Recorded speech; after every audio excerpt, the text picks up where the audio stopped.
Welcome to the Slop Temple. We pray this video helps.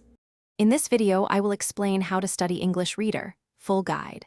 Start by previewing titles and questions, then read actively with a pencil to annotate and summarize paragraphs.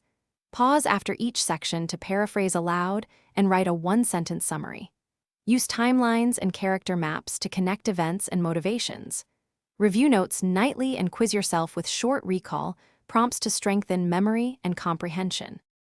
In this video, I will explain how to study English Reader, full guide. Focus on active reading techniques like annotation, margin questions, and chapter summaries to increase retention. Read passages aloud to practice pronunciation and internalize rhythm.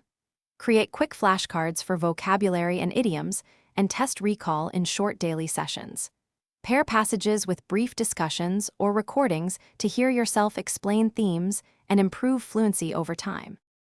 In this video, I will explain how to study English Reader, full guide. Use simple tools like flashcards, timelines, and voice recordings to make practice consistent and measurable. Mix timed readings with free exploration to balance speed and depth. Swap summaries with a study partner or teacher for feedback on clarity and accuracy. Track tricky words and revisit them with spaced repetition to convert short-term recall into long-term knowledge. Thanks for watching. Consider subscribing if we helped you.